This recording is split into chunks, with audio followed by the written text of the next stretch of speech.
天的一個世間，明辨是非根本太難。財帛未必可給我壯膽，反給我招來多少劫難。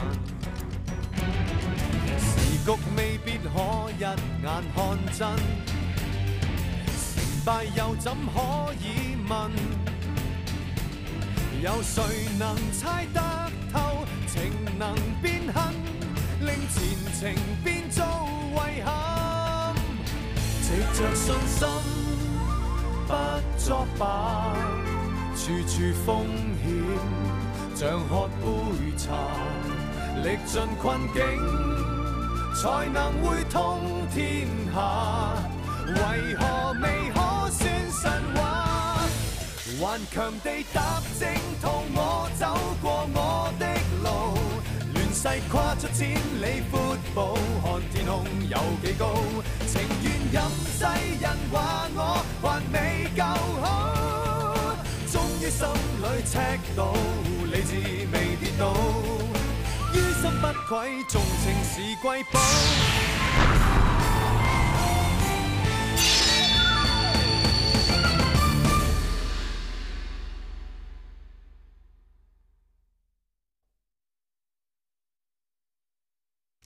只係去咗次南門，竟然引發票號擠兌。唉，票號內外有成百幾人咁多嘅，一犬吠影，百犬吠聲，謠言向來都係以訛傳訛。咁多人提款，睇住一盤一盤白銀搬出去，真係心都寒埋啊！財東，子祥認為今次有人全心散播謠言，一大清早就堆滿人，啲消息到底點樣得嚟㗎？而且仲傳鼎豐城倒閉，實在太離譜啦！一定係曹裕泰放冷箭，老莊即刻派人去查。係，唔使，大家冇嚟咁估，當務之急就要睇下點樣應付擠兌嘅事件。老莊，查下而家我哋票號個存款有幾多？係。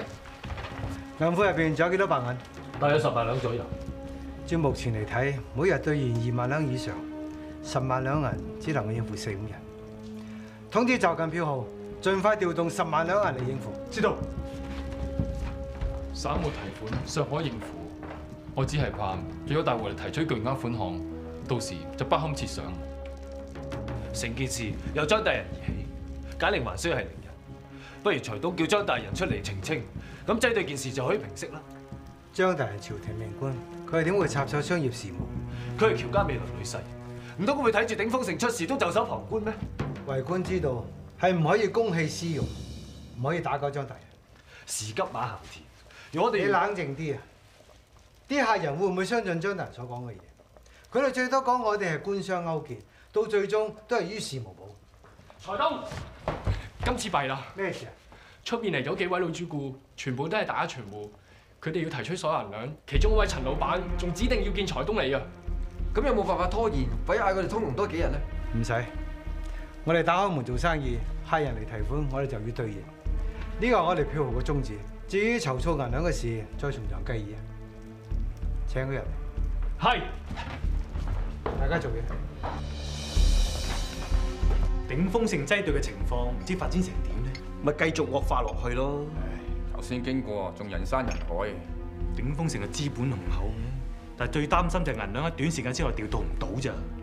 如果大家同意肯出手幫助嘅，問題應該唔大嘅。係咯，大家份屬同業，出手相助，責無旁貸啊！佢大掌櫃言之有理，只不過，曹大掌櫃，何以欲言有止啊？曹某人同喬財東一場親戚，理應出手相助。不過今次係牽涉到販賣私刑，事情可大可小啊！祈福有身陷囹圄，而喬財東同佢過從甚密。如果我哋借錢俾鼎豐城周轉，可能會引起朝廷誤會啊！係喎，咁咪真係唔食羊肉一身騷。誒，方儀掌櫃嚟。方儀掌櫃，各位大將軍喺度就好啦。我相信大家已經知道鼎豐城嘅事。我今日嚟係想向各票號相借白銀周轉，唔知各位可否解人之困呢？渠大掌櫃。呢件事老夫都要同財東商量下。咁毛大掌櫃咧？呢件事啊，真係要從長計議嘅。同業借貸只不過係舉手之勞，況且利息照付，大家唔會有損失㗎。方二掌櫃講得好有道理，我哋真係應該出手相助。只不過瓜田李下，事備嫌疑啊！原來係曹大掌櫃喺度危言聳聽。誒，事實如此啊！祈福游鋃鐺入獄，喬財東同佢個關係又不清不楚，大掌櫃嘅又點可以置財東嘅利益不顧，貿然出手相助啊？冇錯啦。好，就當我今日冇嚟過。曹宇泰，你要記住，風水輪流轉，山水有相逢。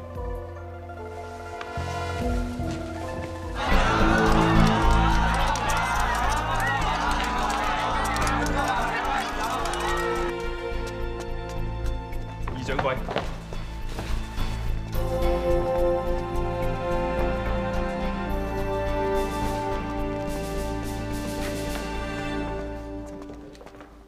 財東，剛才我去票會館，諗住向同業借貸救急，點知佢從中作梗，誣衊頂風城，仲煽動大家袖手旁觀、隔岸觀火。你點可以貿貿然向同業借貸嘅？實在操之過急啊！票號存款不足，借貸係唯一辦法啊！呢次嘅謠言涉及官司，其他票號嘅掌櫃謹慎行事係意料中事，你又何必自揭瘡疤？向同業借貸，等同公告天下，話我哋頂風城已經走投無路。算啦，商場如戰場，有人落井下石，絕不稀奇。以後你有乜嘢辦法，記住同我商量先。知道。老莊，係，我哋仲有幾多白銀？回財東不足3萬兩，睇嚟最多只可以支持到1至2日。照路程，河南禹州分號運嚟嘅白銀最遲聽日可以運到，希望以解燃眉之急。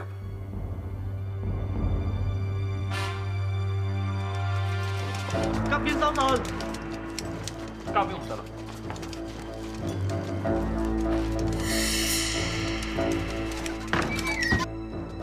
財東，收到急件啊！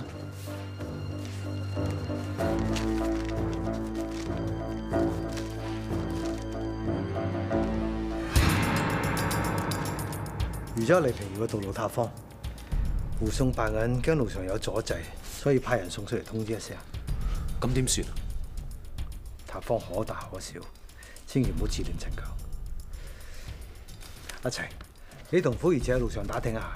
係，財東。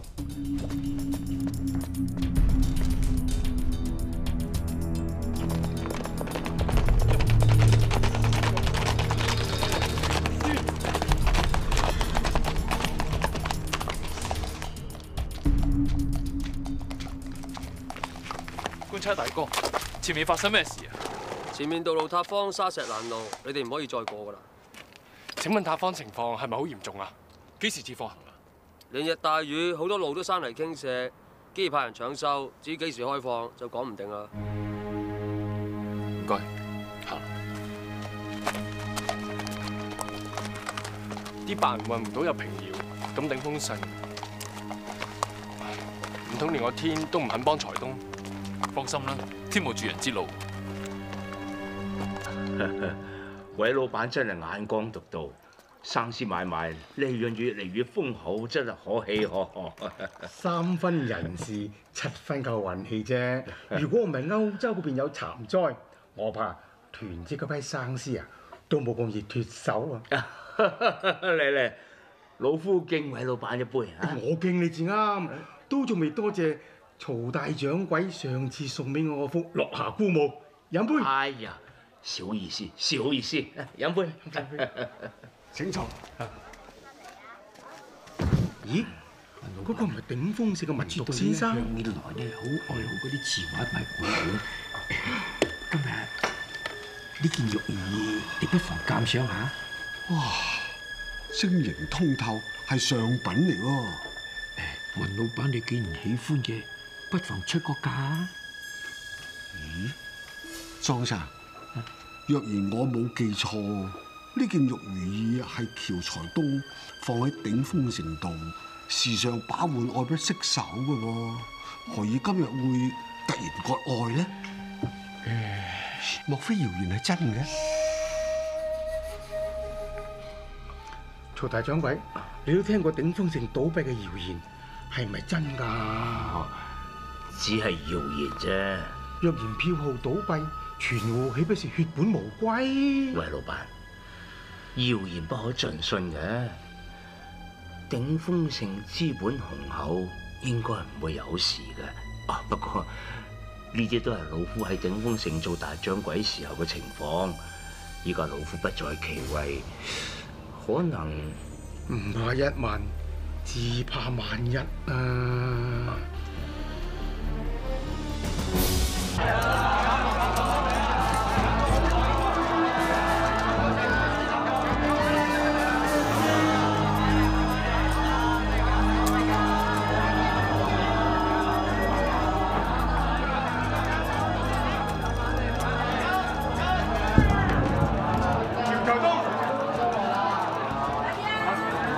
喂，老闆，陳翁、李翁，有咩可以幫到你哋？無事不登三寶殿。好，二掌櫃啊，請3位入內同用茶。不必啦，我哋仲有要事，今日嚟係想提款啫。但係3位嘅存款都未到期。至多唔要利息啊！老夫只想攞翻本金。我哋都係。不過3位嘅存款都超過5000兩，點算白銀需時，3位要稍後一陣。冇相干，我哋就喺呢度等。請坐。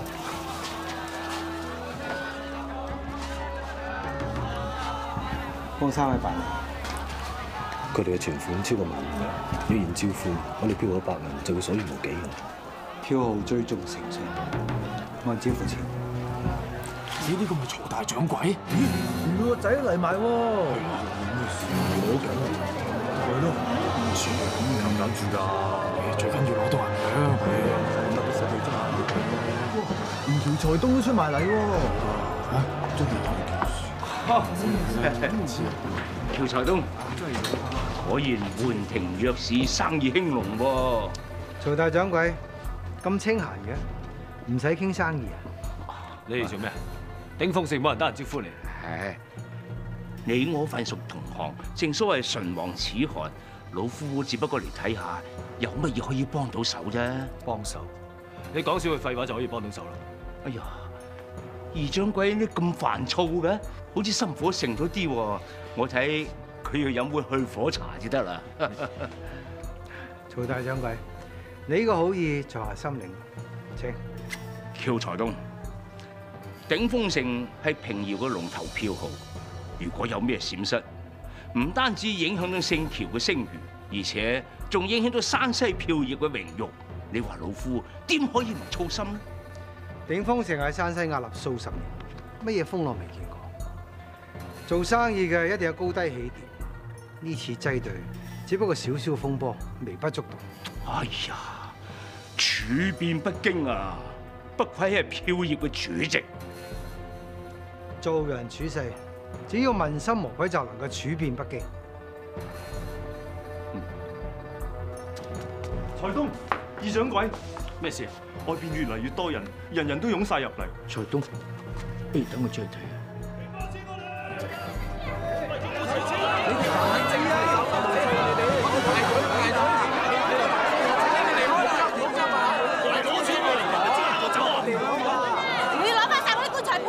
俾錢我哋就報官，報官係啦，報官啊！大家手安無躁，係咪？只要有票據、有接錢，一定可以提到錢嘅，係咪真㗎？聽講啊，鼎豐城啊，聽日倒閉啦，官府啊會封鋪拉人。聽講你哋鼎豐城冇晒白銀㗎啦喎！總之攞唔翻錢，我哋係唔會走嘅。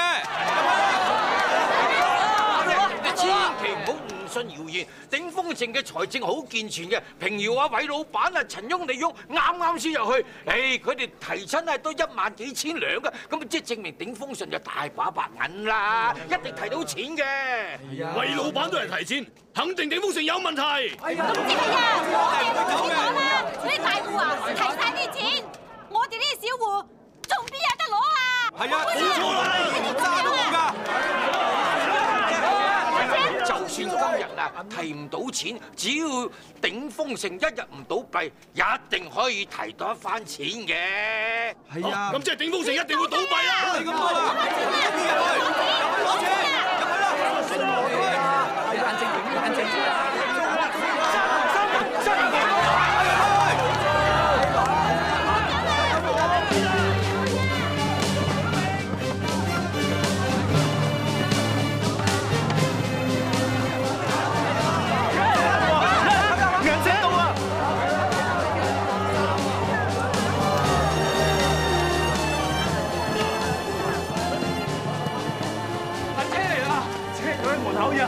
喺門口嘅。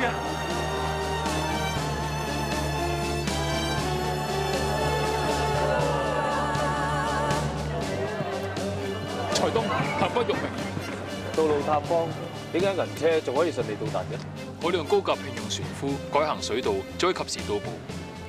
不過今次運費就貴啦。最緊要啲白銀運到嚟總好，運費貴算得係咩嘢啊？小心啊！白銀好重㗎，叫位標小請幫手。運送白銀向來都用裝銀肖車，居然用到木箱咁招搖，入邊究竟係咪白銀啊？打開佢。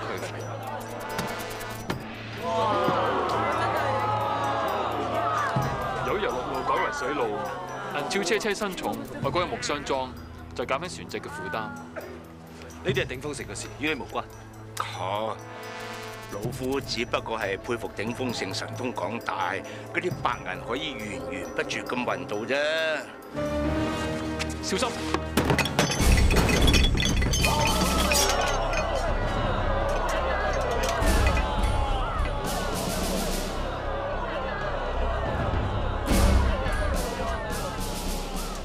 各位，小號要搬運白銀，請大家讓開。如果要提取嘅，請先排隊，我哋會盡快安排俾大家。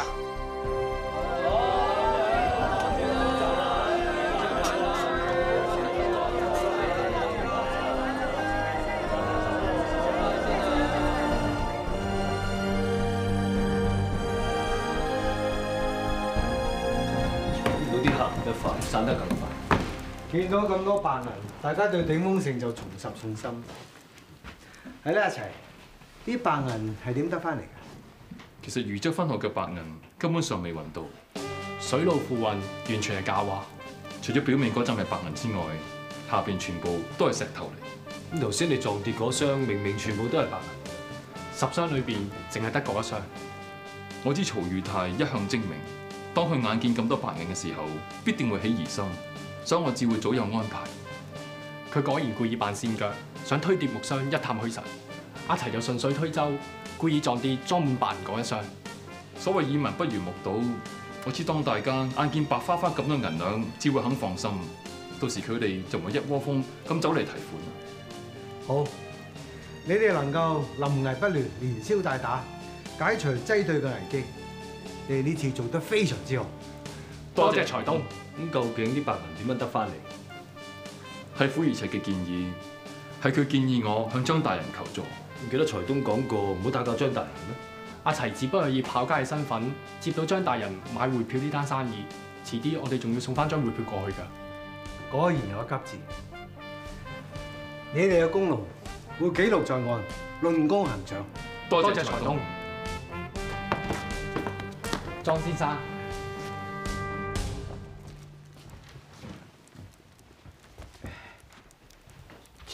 財東唔知揾我有咩事咧？老莊，你喺鼎豐城幾多年？差唔多28年啊！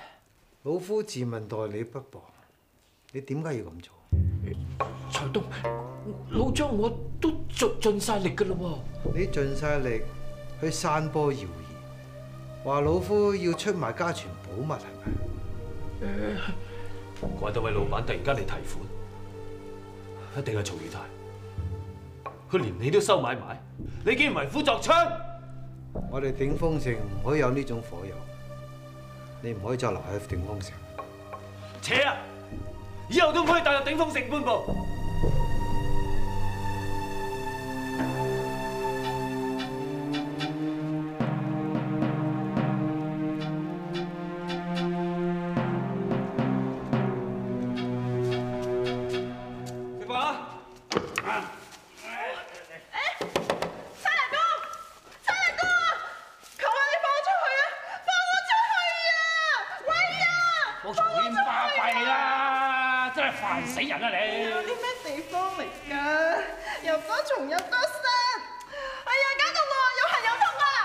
高床軟枕咩？家你坐緊監㗎，衰婆！我梗係以為啊，我嫁到你啊，可以榮華富貴啦。點知而家變成階下囚？你唔勾結嚴囂啊，就唔使咁算數啊！喂，隔牆有耳，你大聲做咩啊？你真係仲以為自己可以走得甩喎？人貪污你貪污啊，係你咁蠢至俾人捉到去把柄咋？哎呀，我都唔怨你，你怨我。如果唔係你將啲銀兩亂咁花，我會俾人懷疑。我都係買珠釵首飾啫，咁你嗰啲字畫古董啊點計啊？喂，咁你喺西郊有2間別院啦。喂，咁你連余明要嗰啲寶物啊都幾件啊？哇，你佢離曬譜做嘈咩？一場夫妻又何必自相殘殺？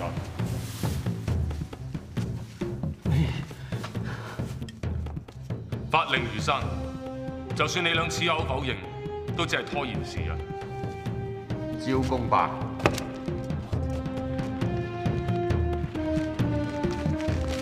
為免受皮肉之苦，你哋2位都係及早還押啦。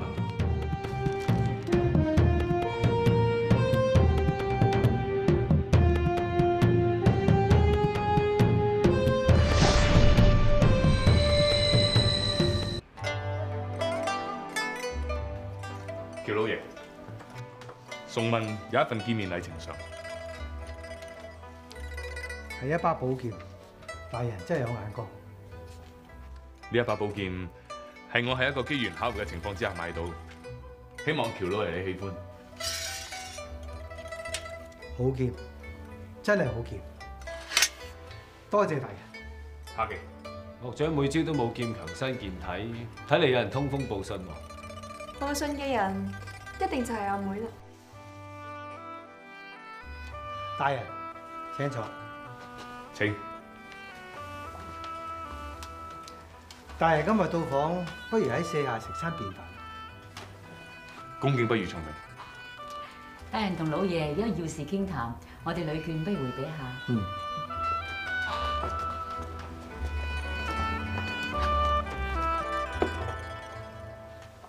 崇文奉太后之命調查私鹽一案，因為事關機密，不能張揚，所以延至今日先至登門造訪，望喬老爺見諒。大人公私分明，老夫豈敢怪罪。不過崇文真係想唔到，有埋銀票藏於畫中，竟然會引致鼎豐城擠兌。若非大人出面暫借白銀頂上，小號恐怕未必咁輕易渡過難關。此事因我而起，崇文都只係略盡綿力啫。不過最難得嘅係貴號有如此忠心機智嘅員工，喬老爺應該心慶得人。既然私鹽一案已經了結，大人不如留喺平遙幾日啦。崇文先要回京述職，跟住再到蒲縣上任。哦，咁阿津，喬老爺，崇文大膽，敢向喬老爺提親。未知令尊張大人意下如何呢？婚姻大事不可兒戲，老夫尚未拜訪大人相親。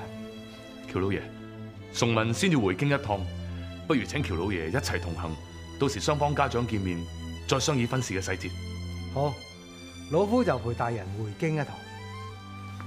多謝喬老爺。能夠將寶劍送贈令尊，總算了咗一件心事。莫非大人就快離開平遙？嗯，好快我就去蒲縣上任。不過在此之前，我會同令尊一同赴京。若果張橋結為秦晉，雙方家長理應見面，商議婚事細節。喬小姐曾經講過，話好想一睹京城風貌，不如今次全家一起同行。我爹有冇應承啊？蘇軾曾經講過，生平有16件賞心樂事。清溪淺水行舟，涼雨竹窗夜話，暑至林樓作燭，雨後登樓看山。其實佢講漏咗2件事，邊2件事啊？就係真日遊園賞花。花言巧語，我都係因景生情啫。不過仲有另一件事，就係白晝笛應琴和。今日難得清閒，不如我哋一起再合作一曲。好啊。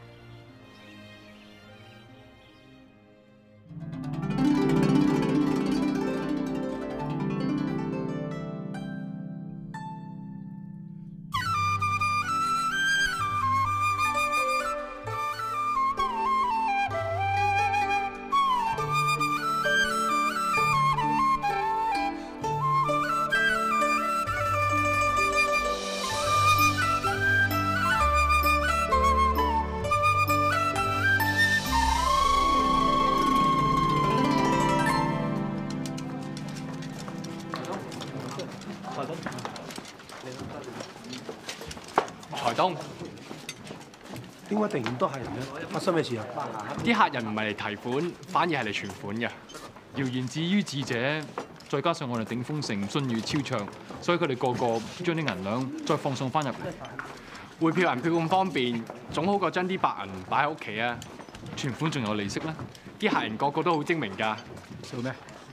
你兩個要唱雙簧，做嘢啦。係財東。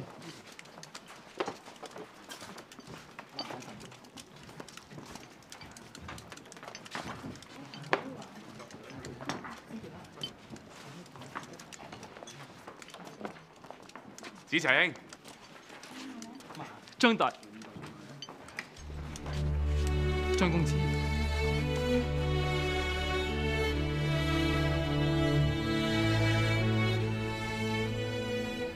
登高望遠，真係令人心曠神怡。咁有冇俾財東讚賞咁暢快先？多謝大人出手相救。若非你同虎兒赤聰明機智，懂得李代桃僵，件事又豈會咁快平息？以你嘅聰明機智，終非池中物。都未恭喜大人因科高中添。雖然與狀元無緣，但總能入仕途，總算達成咗平生嘅志願。我記得大人講過，要作為父母官，作為百姓效力，牛刀小試就已經成功搗破私鹽販賣，可喜可賀。其實仲有一件喜事，我已經正式向喬家提親。大登科金榜題名，小登科洞房花燭，祝大人雙喜臨門。多謝。咁阿齊以後咪改口稱呼大人為二姑爺？其實如果個個朝廷官員好似大人咁樣，以天下為己任，咁世間上就少好多冤獄。阿齊，你何以感慨？壯志未酬，都唔知幾時只可以達成心願。千里之行，始於足下。如今你能夠成為跑街，已經係踏出成功嘅第一步。以你嘅才能，只要你努力，我相信你一定會成為大掌櫃。阿齊定當努力。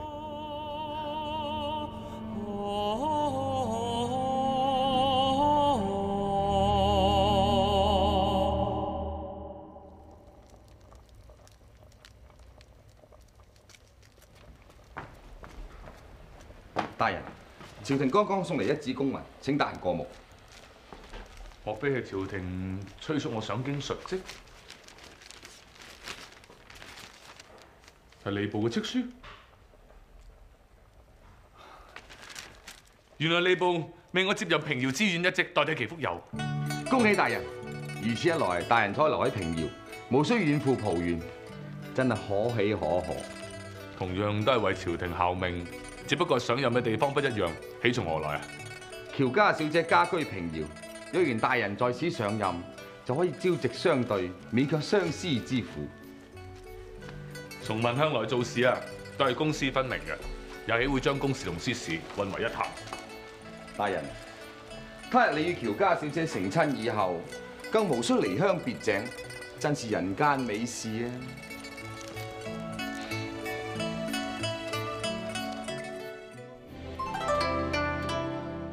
多得觀音娘娘保佑，頂豐盛逢凶化吉，遇難呈祥。信女自當誠心禮叩，叩謝神恩。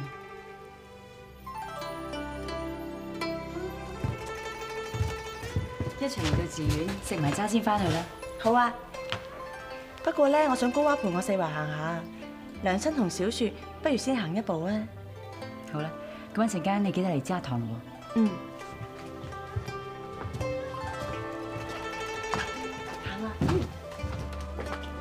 小姐啊，有冇許願啊？我祈求家宅平安，頂豐盛，事事順境。仲有咧？仲有祈求觀音娘娘保佑張公子同小姐你早日拉埋天窗。你啊，十足十氣咪入邊啲紅娘啊，諸事八卦。你睇風箏啊，諗起張公子咧。頭先入寺之前咧，見到你攤檔賣風箏㗎，買翻隻。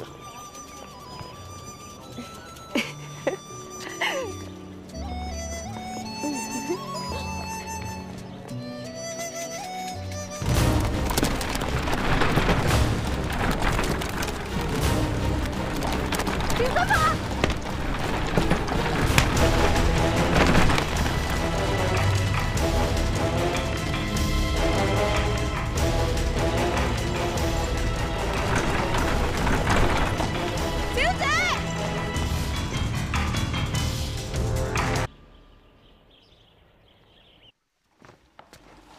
你點解唔好好睇住小姐㗎？奴婢知錯，係奴婢一時大意。如果二小姐有咩不測，你難辭其咎。請老爺夫人責罰奴婢。成件事應該有預謀，唔關高娃事。你起身。高娃，你仔細想清楚，當時有冇留低啲咩線索？咁車夫個樣你認唔認得啊？當時嘅馬車走得好快，我咩都睇唔到啊！我哋喬家冇同人結怨，究竟係邊個攞走咗阿津啊？若非私怨，定是求財。但係你意思係老人勒索啊？喬家平遙嘅富商，歹徒覬覦，絕不稀奇。好嘢，好嘢，有封信。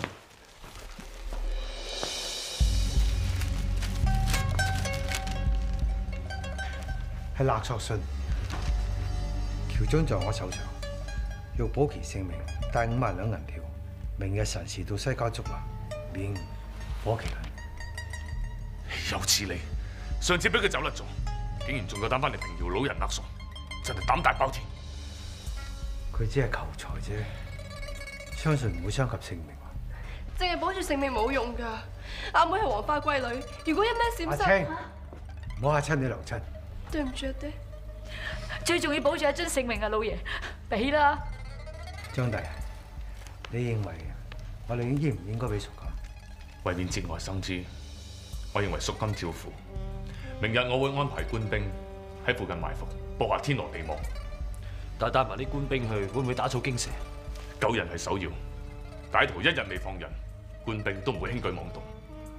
既然係咁，就按照張大人嘅意思，楊田，快啲準備5萬兩銀票。知道。大人啊，阿津嘅性命就交託俾你啦。喬夫人，你請放心，崇文一定會竭盡所能，同歹徒周旋到底。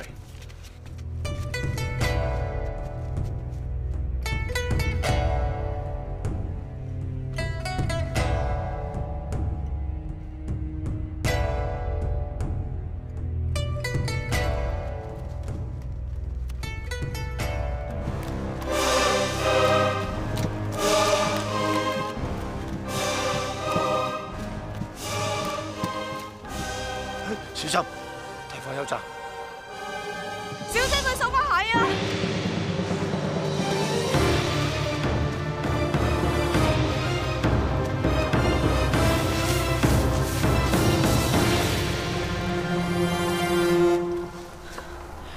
係小姐嚟㗎。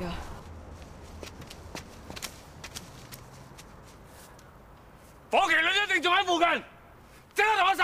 係，大人。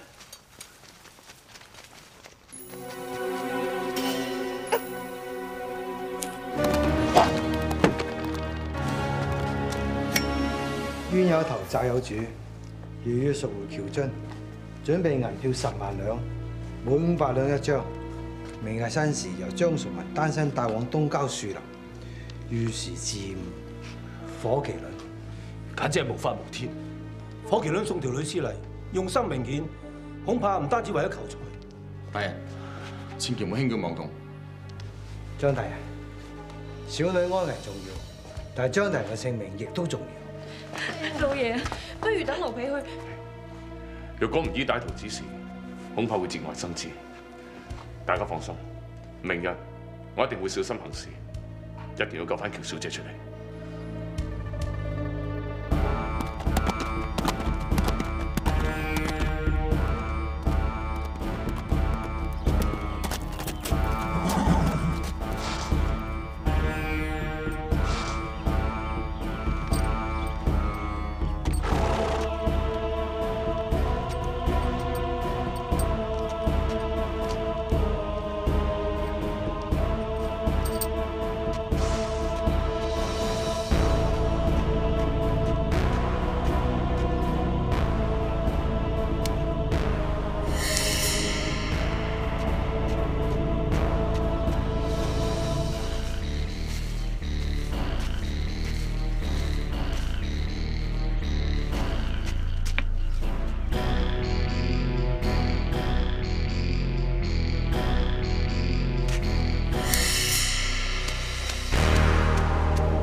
到啦！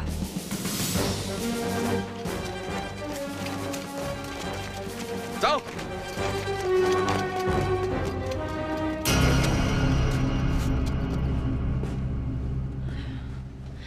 唔知張大人救到阿妹未咧？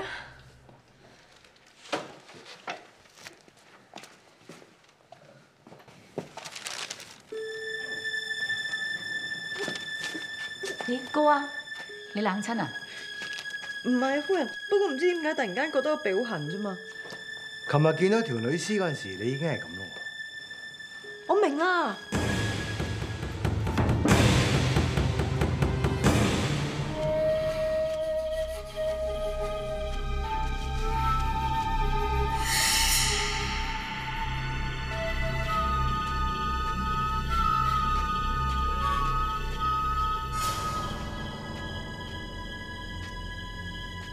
我嚟咗啦！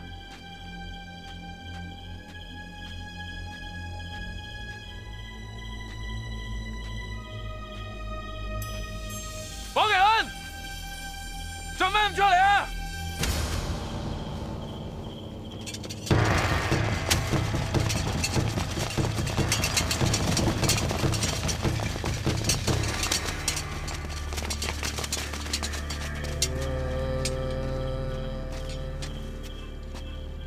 我嚟咗啦，人呢？銀票咧？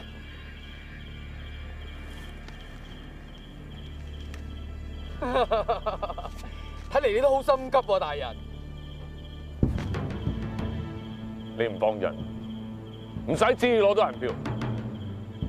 好。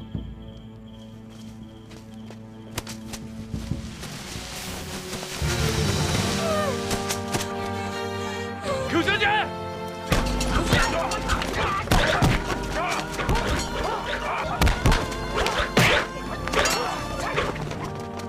喬小姐，你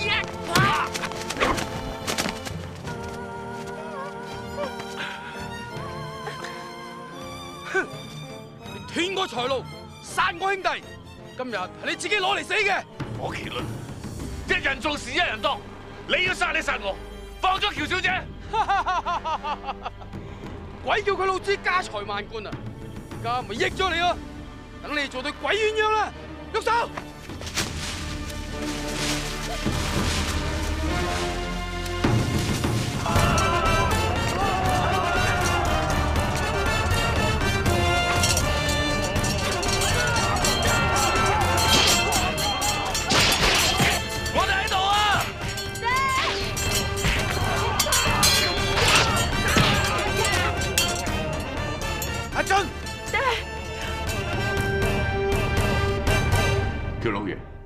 小姐可好？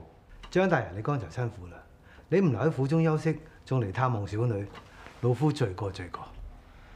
今次喬小姐受驚，都係全因崇文而起。處置完一班歹徒，好應親自前嚟探望。大夫話佢冇乜大礙，只不過係受驚過度，開咗啲安神茶俾佢。係啊，高華，今次我哋能夠脫險，真係多謝你。都係多得我被派引子草咋，見到嗰條女屍嗰時就覺得個鼻痕喎，執起嗰封信嗰時又係咁樣，咁我諗同引子草有關啦。嗰條女屍同封信都沾染咗花粉，我懷疑咧嗰個綁匪係匿藏喺有引子草生長嘅地方。聽高話講起，我就記得我龍高嗰度生咗個引子草，所以老爺同我就即刻行動，派人到黃沙會合。今次吉人天相，亦都體驗到患難見真情。沒說穿，沒了斷，你的影子怎麼天邊遠？沒雨水，沒有淚，但卻一起分擔苦和酸，還未看穿，便已亂。我知越近越恨的是緣，為昨日生存，夢會做不完，川流不息。